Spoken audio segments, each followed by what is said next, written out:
Hello again, everyone. Welcome back to Time Traveler's Coin Exchange. We're going to have another bonus video after the last one we just had. It's going to be a 1994 D roll of Lincoln Memorial Cents. They're Mint Cello coins. So I'll show you guys the bag. So I just got these off of eBay this week. And so there are 50 1994 D Lincoln Memorial Cents in it. I'm going to pour these out. Got one under the scope already for you guys. But basically, these were in mint sets. And you can see that the Mint Cello, the Denvers have the little red, while the other ones, the Philadelphias, are in a dark royal blue. But basically, there's 50 of these in here. I found that they are usually a little bit higher graded than the normal coin. Let me adjust here just a little bit. I had zoomed in the last video and thought that it was pretty good, but can't really see the surface when the light hits it. So this is a little bit better. May have to adjust it one more time. But most of these are a little bit higher grade than normal. This is the first one from this roll I've seen so far. I'm not sure what this roll, but I've got 10 from this seller. The seller is on eBay and they are from New York State. I can't mention the other seller's name because this video is going to go on eBay and I can't point people directly to, but they're a very large eBayer. So this is me kind of checking out their wares and seeing what they have available so that in the future, when I am getting coins graded, I'll know basically who has what and who has the best of the best. It's so interesting working with these newer Mint Cellos. Like the old ones are so floppy and flimsy, and while these ones, you know, they really have some strength to them. It feels much more like I'm making a video with like a coin and like a 2x2 flip. It's much easier to show the coin. All of these seem like there's been just a tiny bit of debris in the bag, just kind of some little darker, dirt. And it's made it, you know, I keep being like, oh, there's a spot on the coin, but then the spot wipes right off. This cello actually, like this is the most damaged cello I've seen. You know, hopefully this isn't going to be what this roll's like. But the nice thing usually about the cellos is it's usually scratches on the cello, not on the coin. It's kind of like, you know, its own little slab, but it's a very thin slab. They can still get damaged in here for sure. Even just a couple coins pressed up hard against each other. I will say this seller shipped these things probably the best. You know, they were in little bags, but then the bags were all in a box. You know, a good sturdy box. So like if a big heavy box had been put on top of the coins, they wouldn't all get squished together. But I've gotten like, you know, rolls of like really old wheat cents in flip or in Mint Cellos, like the proof ones. And they just came in like Ziploc bag inside of a bubble wrap envelope. And I'm like, I'm like, I really wanted these, and couldn't see any damage to them. So it seems like just mailing them in a bubble wrap thing. You know, you don't want them all banging around. You want to keep them all in one place. But I guess what I didn't like is they rubber banded the bags all together. So like all the cellos were being like crushed, and I want to kind of keep them flat. I don't want them all rigid and bent. But it didn't really seem to do.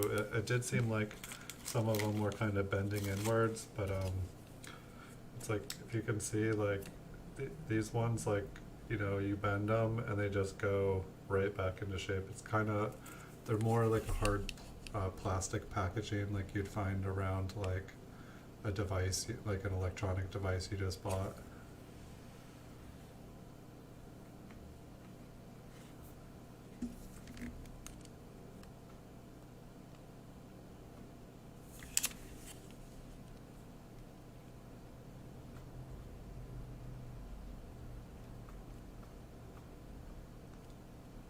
But yeah, like normally, like with the older ones I look at, they seemed like they were mostly MS63 and MS64. Um, I'm almost wanting to, like what I'm trying to, what I feel like it is like the older coins are in Mint Cellos, the more people that have looked through them. And, the more people that have been like, oh, is this a gradable coin? Should I pull it out? And then it's like the ones that are left from the 60s and 70s and Mint Cellos, generally they are the ones nobody wanted to get graded. They're the ones that nobody thought they were worth the time taking out of the flips. While with these more modern ones, it seems like I'm finding a lot more coins that could possibly be, MS66 or higher. I've only seen a few that really looked like they might be an MS67, and usually if I looked at them long enough, I was like, okay, I don't think that is. Hold on 1 second. I gotta take care of something.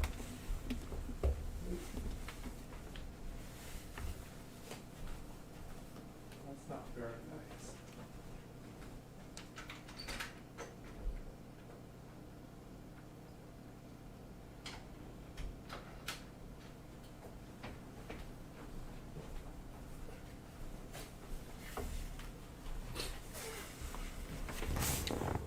Sorry about that.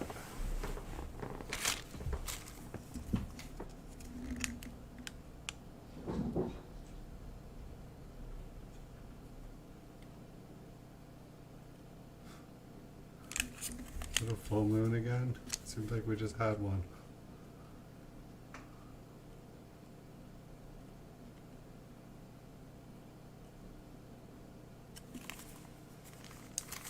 I can handle about one a month.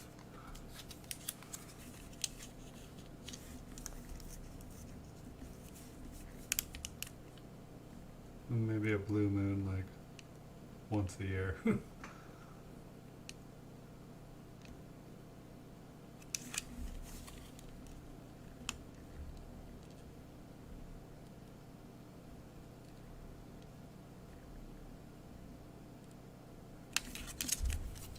It's like funny, I was like, I don't think I'm gonna do another stream. And then as soon as I get off, I'm like looking at the time, I'm like, I totally have the time to do another stream. And then I start doing this stream and I start like looking into the bright luster, and I'm like, wow, I'm more tired than I thought I was. I knew I was tired, I just didn't feel it yet.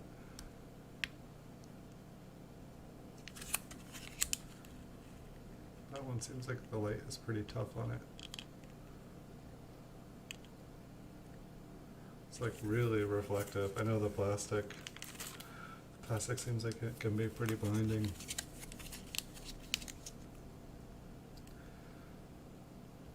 I mean, it's like for the most part, to make money off of one of these modern coins, you really need to get if you can find, in the 90s, if you can find like an MS68, like you're doing awesome.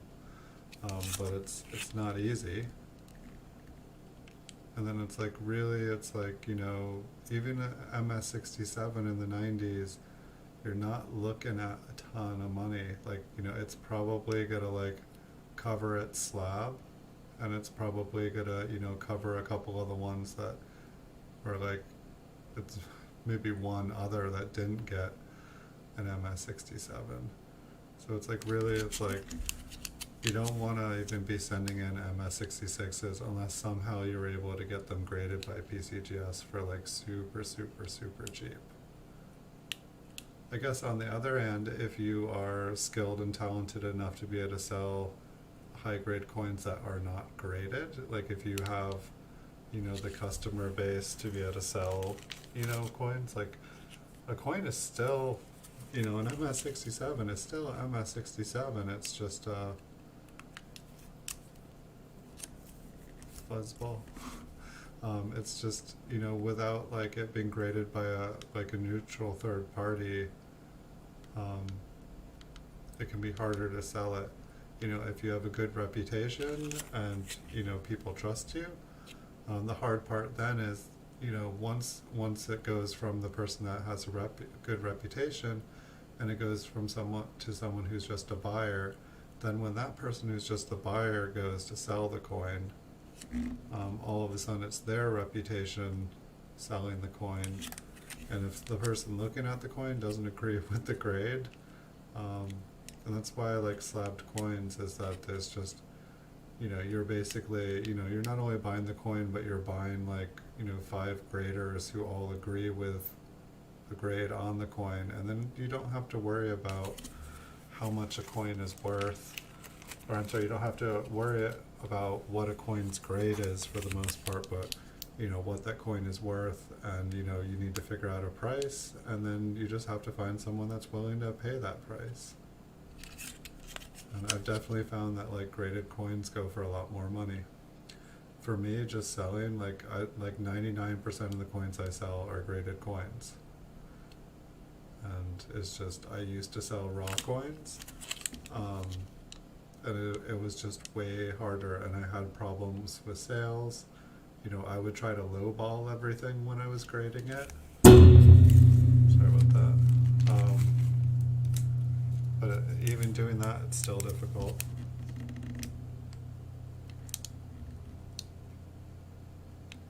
Basically, where I'm wanting to get to is where I'm able to like identify all the ones that are MS66 and above, and then just sending in like 1,000 coins a month. But at the same time, I have to be able, if I'm going to send in 1,000 coins a month, I'm going to need to be able to acquire consistently 1,000 high grade coins.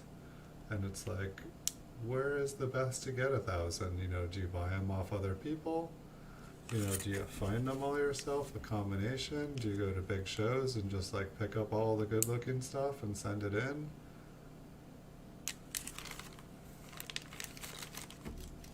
It's like, I see a lot of people who like go through a major amount of slabs, and they must get like really good deals. Wow, look at that ripple. Look at where the zinc is raised up, like the copper goes over it. Like, for me, like the copper covered zinc are so weird. Just like all these things happen. Like it took them like over a decade to figure out how to make a nice coin. I want to see what that one looks like afterwards. Like that's like really, I mean, like to me it's like by the time the ripple like goes like that, like it just makes me want to feel like it's a planchet flaw. But I believe it's just, the zinc wasn't flat. I mean, sometimes like the zinc like will actually like kind of bubble up underneath it, but a lot of times I think it was just they weren't very good at putting a copper alloy on top of the zinc.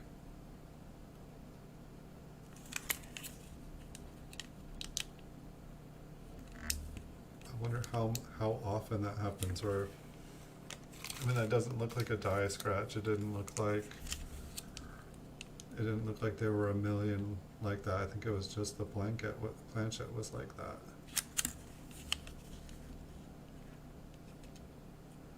This one here looks pretty nice.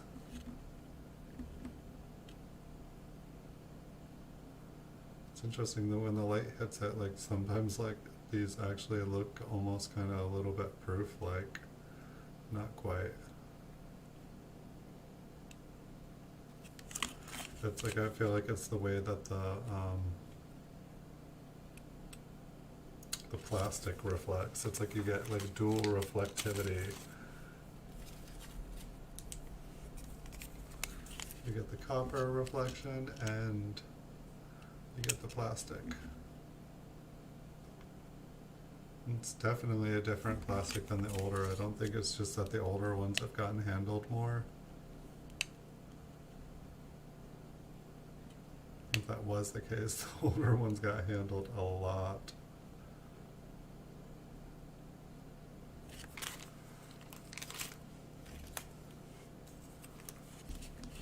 Another thing too, it's like so many of these little flips have like a little square, and there's no need for that little square there.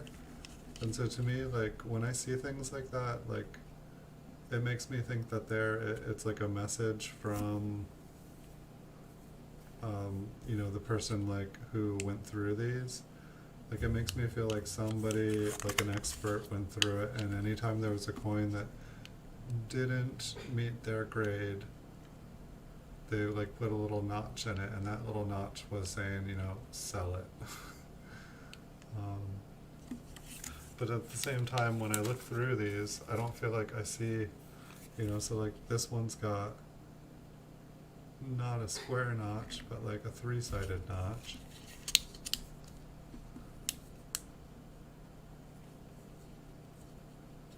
And so does that mean something different than a square notch? And then I feel like some of them just don't have a notch at all. And so it's like, was there like a method to the madness? Was there meaning to it at one point, or did they all just get like put back into a bag eventually after they didn't sell? Were some, you know, meant to be sold off in a bulk lot, and some were meant to be sold as singles? And this one's got, you know, and it's interesting too, because like oftentimes they'll like that little notch, like, you know, they successfully cut this, but then they did the notch and they like totally compromised the corner. And you can see like, you know, this one's been compromised. You can see like the little tone spots. You can see where the air has got in there and it's starting to like have a reaction.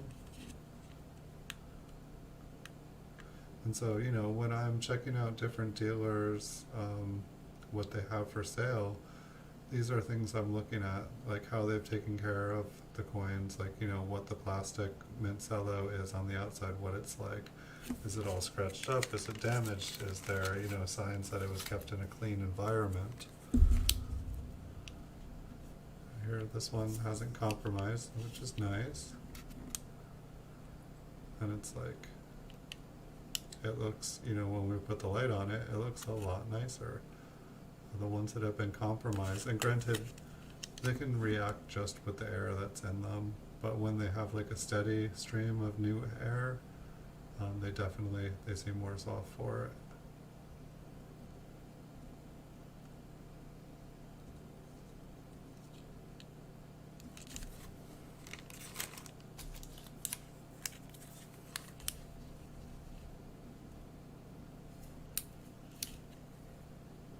Little baby notch.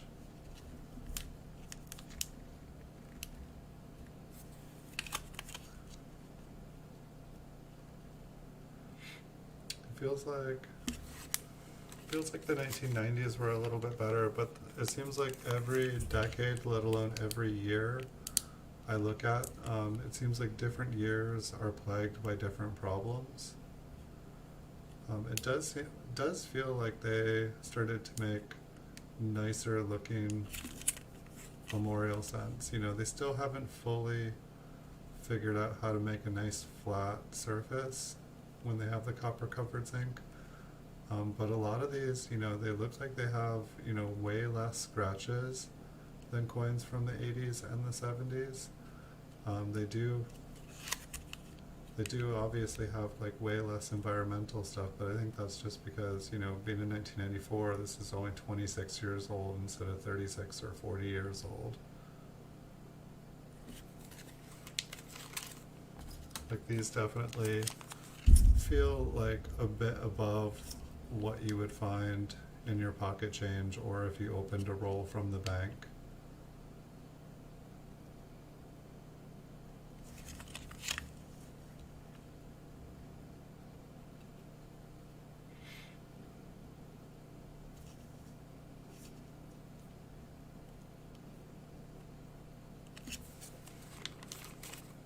I think that's one of the things I've been meaning to do too. I have lots and lots of rolls, and I would like to start opening some rolls and I have some bank bags too, of like, you know, solid date.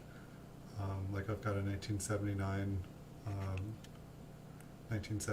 bank bag with like 5,000. It's like I opened it just to look at it, and I was like noticing all these like turquoise and like kind of purple spots on the coins. I was like, did like some like dye get in this bag? What happened? But then like looking through mint flips and rolls, it seems like, and just looking at certified coins I've bought, like it seems like 1979s just get like little blue and purple dots on them. It's just something that was in the metal mix. It's been kind of interesting to me, but it definitely seems like every year is plagued with different problems.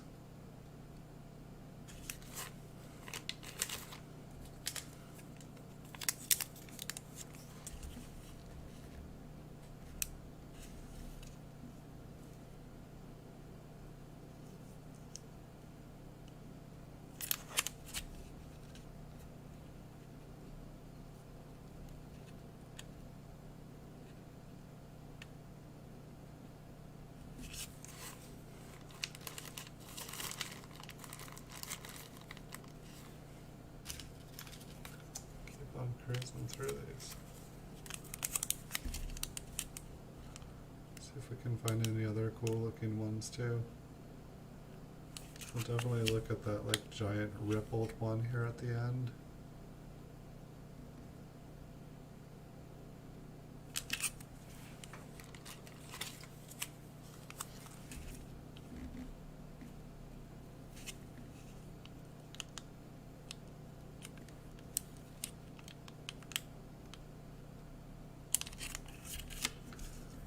I like to think of like the copper covered zinc coins as like little time bombs because you just never know.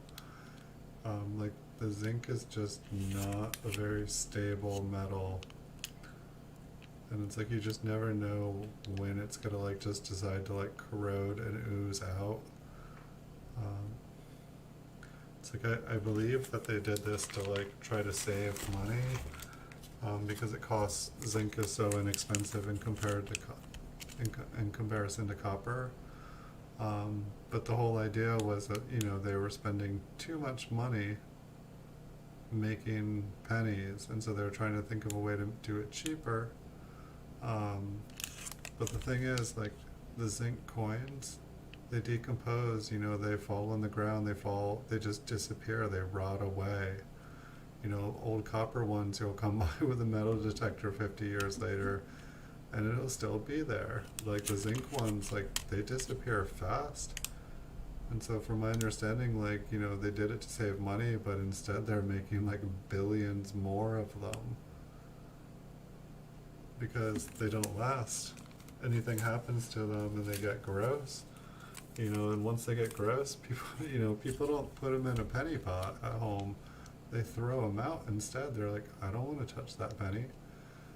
Like when I did like bankroll hunting, like I would like, you know, every couple boxes I'd be like having a roll that I'd just be putting together a roll of like, you know, like and like write like destroy when I like would drop it off at a bank, you know, just to let them know that like these pennies are like sharp, ugly, stinky. Like, these ones shouldn't go back into circulation. Like, have them destroyed, have them put down. And it's sad too, because I love pennies. I don't want them getting destroyed. But like, sometimes there's just nothing you can do to help a penny.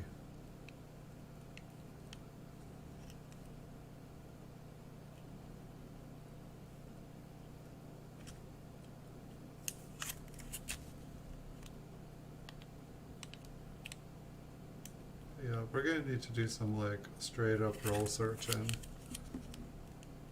I think it'd be a lot of fun to do on this channel. I'd like to get some bank boxes as well, but it's just with this, you know, most of the bank boxes around here, they're customer wrapped rolls, which I guess can be really good. But with the coronavirus going on, I just don't want to be touching everybody's money.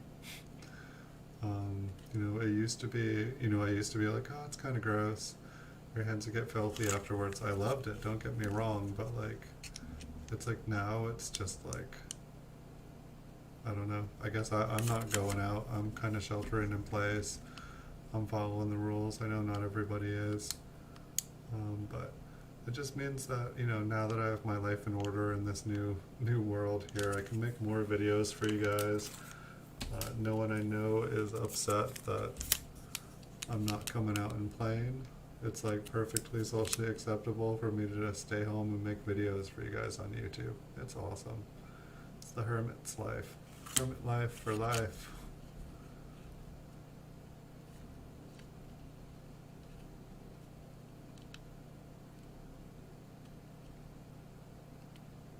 This one's got a pretty nice back to it.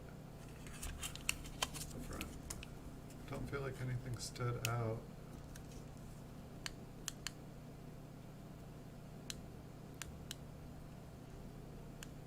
That one almost looks like it could be a 66.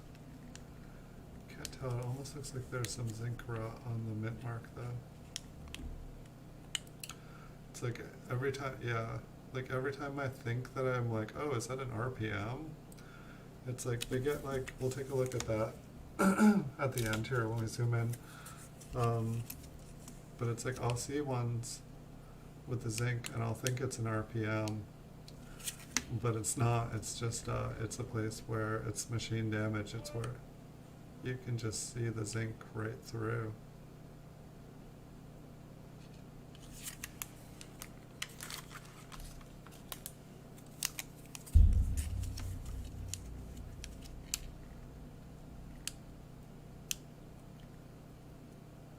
And I don't know, I have a lot of MS66 and MS67 ones graded that have that kind of zinc coming through, and I don't know if it just happens or if it if it happens when the coin is struck.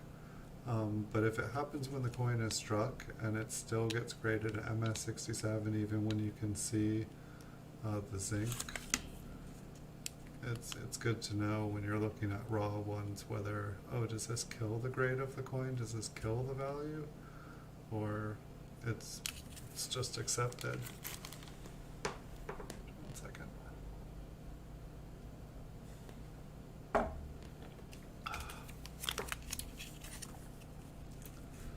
Once my coffee cup does not have coffee in it, it's got water. It'd be like 10:30 here in California. I'd be trying to sleep tonight. Pretty tired. I think I'm turning into a pirate. I think there's a YouTube called Penny Pirate. There might be one called Pirate Penny as well.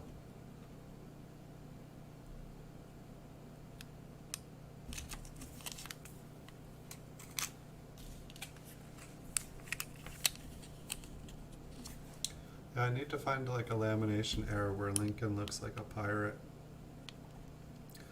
I've got one like where he looks like Pinocchio. I've got one where he has devil horns. I've got one where it looks like he's blowing bubble gum. What's the other one? There's another one I found too.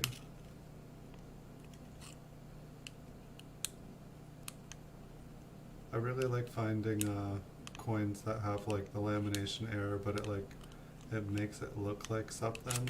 It's like the lamination error looks like something.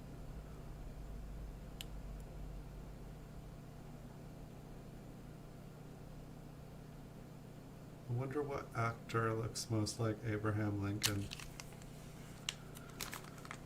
Maybe if like, I'm sure that there's like movies where there's actors who play Abraham Lincoln.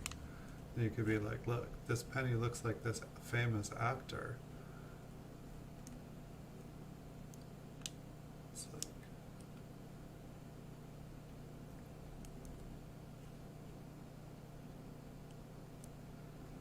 maybe we'll see like Joaquin Phoenix like play Abraham Lincoln or something. I could be like, this penny looks like Joaquin Phoenix. It's so cool. Priceless. So actually like a little spot toning on this back. This coin is only 26 years old and it's trying to tone. I wouldn't call it pretty. There is a tiny little spot on it trying to tone. Just barely vintage. Come on, you can do it. Come back in 25 years and I'll check on it again.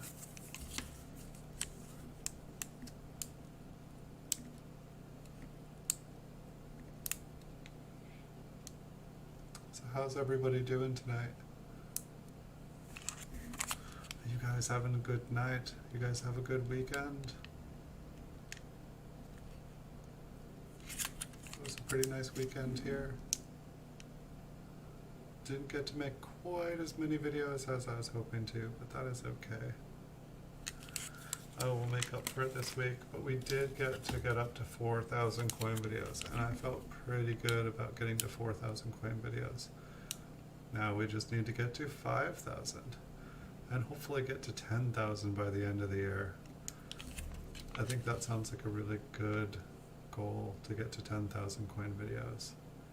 It's gonna be pretty much, I'll probably have to make videos like, gosh, how many, it'd be like 50 days of 100 videos a day.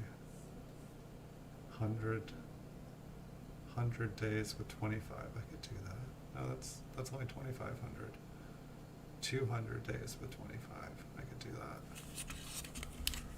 Except for there's not 200 days left in the year, I don't think. It's like maybe like 180. Wow, tomorrow's June 1st, guys. Can you believe it? Time sure does fly when you have tunnel vision and you're making videos on YouTube nonstop.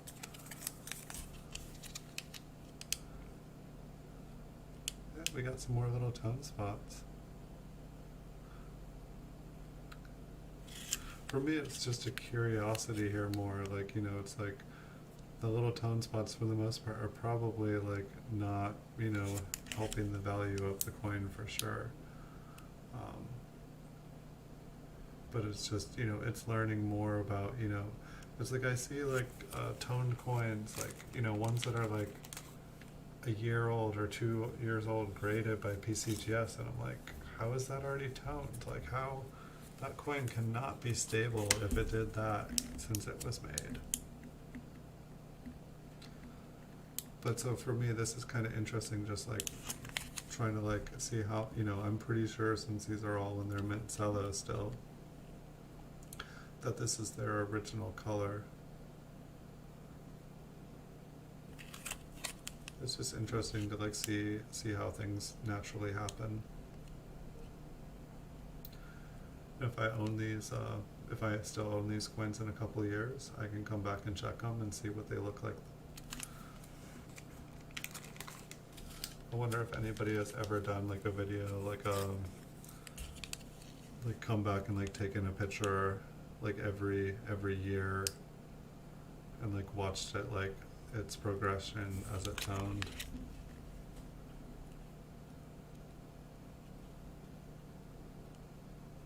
Be kind of cool.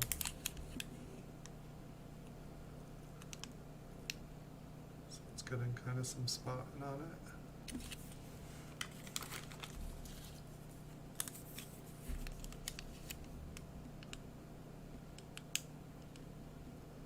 I feel like by the the early 2000s, they like 2002, 3, they really get it down.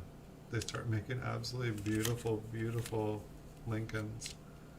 You know, they almost are making too good of Lincolns because like too many of them are getting high grades. Like 2003, like I have so many MS68 red 2003s. It's ridiculous. But then it's like you go to 2004 and all of a sudden it's like, you know, they decide to do some new finishing rinse or like something new in the process, and all of a sudden everything gets all spotted and like milky.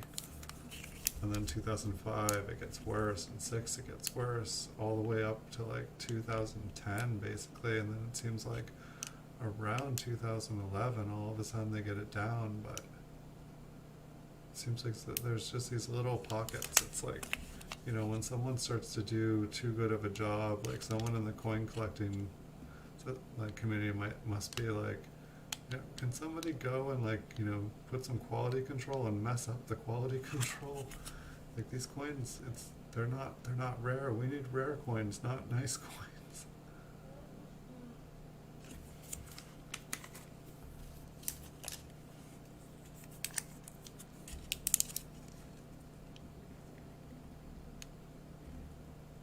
No, it's like I really like having really high grade coins, but at the same time it's like, it's just interesting. It's interesting how much better they did making coins some years in comparison to others. It's like, what were the differences? Like, do they want do they want the high grade coins? But like, why aren't there more years where it's more common? And then why don't they repeat? Hello again, Logan, welcome back. I started another stream about 10 minutes after the other one. I'm like, I have time to do it. Like, I could probably even pull off a third one tonight, but doing this one, I think you can probably see it in my face, like, I definitely realized I was more tired than I even knew. I knew I was tired, I just didn't feel it yet. And so, we found a couple interesting ones here. We're starting to see some toning in 94. Like nothing big, just like little spots and like little places where we can see the environment has compromised it. So I know 50 coins is just kind of a small sampling for the year, but usually if I'm seeing stuff, on a couple coins within a 50 coin sample, it generally is just about like that, because I don't think most of these mint sets all came from totally different, or I don't think they all came from like one after another. I think some of them were mixed around.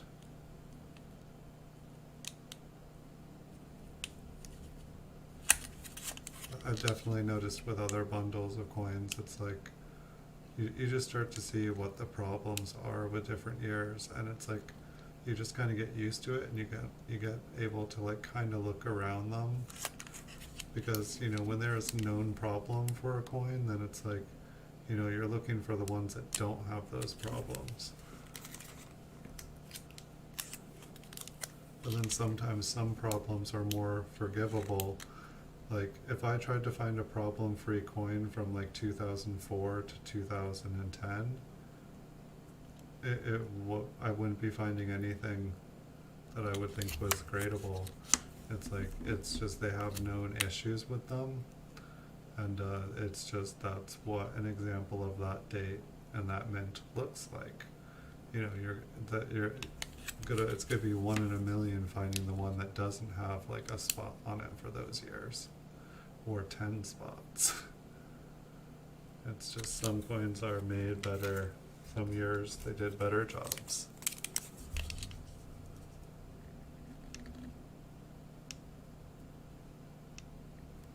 But yeah, the surfaces on these, way better than ones from previous years that I've looked at. Like much less scratches. And I don't know if these were, these are business strike, but I don't know if they took better care of them. But it's like these have way less scratches. It's refreshing, it's nice. So let's zoom in on those other two coins. I'm not sure if I even need to go all the way in with the big zoom.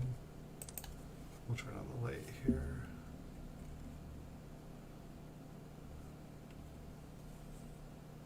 I guess we'll just take a look. I mean, I'm pretty sure this is just zinc rot, so it's like, there's like the shadow where the zinc is, and it like, without going up close, it looks like, a shadow of a doubled area. But then once you like zoom in all the way, then you notice it's just a dark outline underneath. At least that's what I'm expecting here.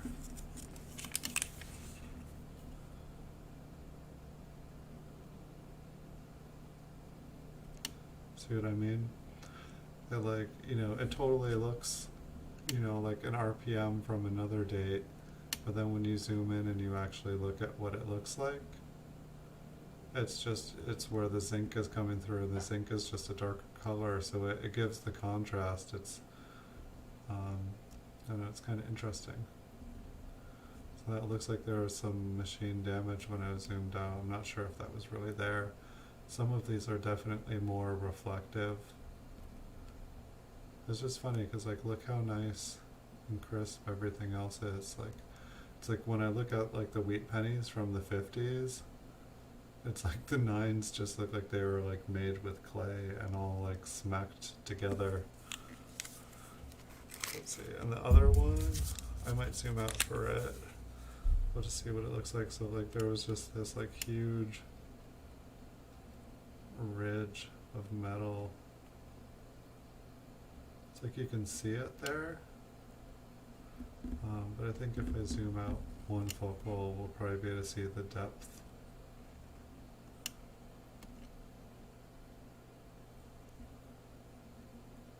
Maybe it was more up there.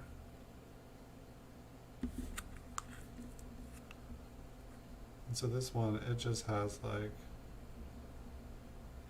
well, maybe I'll look at the D on this one too. But there's just this like huge ridge of metal. You know, I'm used to like these having ridges, but this one was just insane. Let's zoom in and just look. It's probably got like the busted, it's probably zinc showing.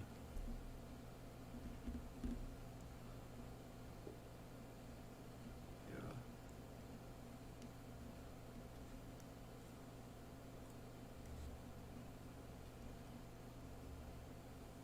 Just goes right into the floor.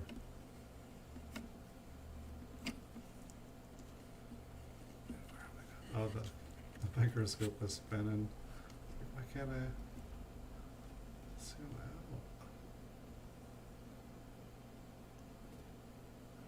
If I didn't look inside it, it totally looks like there's something inside it too.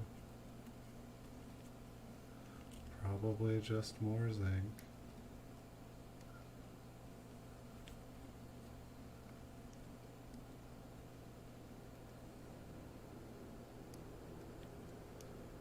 Was that a shadow? That's so weird. That's also why it's good to like turn these things sometimes, because sometimes you just see a shadow or a reflection and it totally looks like something cool, but it's not.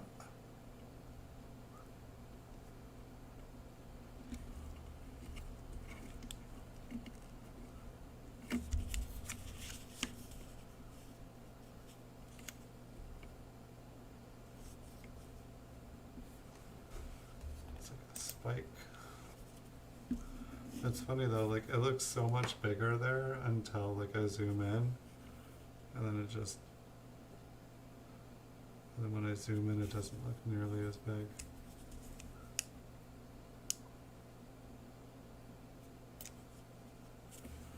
Let's see if we can get this set up for next time.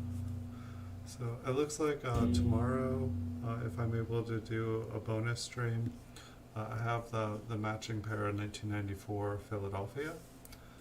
And so we can take a look at some Philadelphias from 1994 tomorrow. And so I've got, I think 7 more rolls of these for future, and then we'll have a bunch of the 90s covered for Mint Cellos. And it'll just give us kind of a good sample idea of what different coins are going to look like if we buy in bulk from different sellers. And so thanks everyone for watching, and I'm going to try to spend some time tomorrow and do some hints for the scavenger hunts, because nobody's found the scavenger hunts. I feel like people stopped looking because it was too hard. And if I do hints, maybe you guys will look for them. And I will also try to start some new scavenger hunts. I think it's just 30 hours away from my next goal, and I'm going to drop another PayPal scavenger hunt and just keep piling them up so that, you know, make it more worth people's while to enjoy watching the videos. But thanks everyone for watching tonight. Oh yeah, and I did do one more. I started a new kind of sale on top of my normal sale on eBay. If you buy 3 items, you get $5 off. So I usually have like between 20 and 30% off stuff, but in addition to that, if you buy multiple items, there will be $5 off 3 items. It's just, it seems like it makes sense, because if people buy multiple stuff, I don't have to ship multiple stuff separately.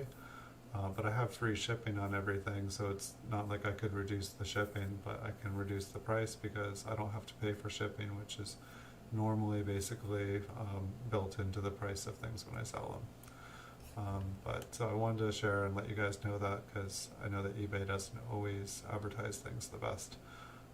But if you put 3 items in the cart at the same time, it should show you $5 off. So thanks everyone for watching. I wish you guys wonderful nights, and I'll see you guys in the future. Good night, Logan. Thanks for watching.